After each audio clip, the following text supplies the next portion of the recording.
Hello everyone, इथे मी बरीचसा onion तेलामध्ये fry करत होती कारण आज संडे होता तर एकच काहीतरी मेन्यू करण्याचा मी डिसाईड केलं होतं. म्हटलं चला आपण चिकन बिर्याणीच बनवूया आणि एका साईडला थोडासा मी हा राईस देखील बनवून घेतला होता आणि चिकन साफ करायचं होतं मला. सर्व झाल्यानंतर मी निघाली होती हॉस्पिटलला जायला कारण आज आईची होती डेंटिस्टकडे अपॉइंटमेंट, म्हणून मी ते रेडी होत होती आणि थोडंसं स्किनची पण मी आता काळजी घ्यायचं ठरवलं आहे. म्हणून जास्त असं बाहेर जाताना थोडं स्कार्फ वेअर करायचं असं ठरवलं कारण भरपूर डस्ट चिकटते आणि त्याच्यामुळे छोट्या छोट्या दाणे आपल्या स्किनवरती पिंपल्स आणि यायला लागतात. म्हणून मी ते स्कार्फ बांधून घेतला होता आणि रेडी होऊन आईला घेऊन जाणार होती डेंटिस्टकडे. तो डेंटिस्टकडे जाताना साईरा देखील मागे लागली म्हणून तिला देखील मी रेडी केलं कारण तिला देखील डॉक्टरकडे न्यायचं होतं.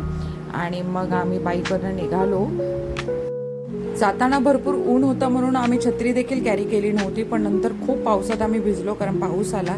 इथे आई घाबरली होती कारण तिला टेन्शन आलं होतं मला कसं ऑपरेट करतील आणि तिला धीर देण्यासाठी इथे साईरा होती. त्याच्यानंतर आम्ही एक्झिबिशन फिरायला गेलो होतो दादरमध्ये. छानच असं कॉटनची साडी आणि पापड म्हणा किंवा कोकम, परत भरपूर अशा काही गोष्टींचं इथे एक्झिबिशन होतं. खूप मजा आली आणि खूप सारी आम्ही शॉपिंग केली. तर असा होता आमचा दिवस. Thank you guys for watching.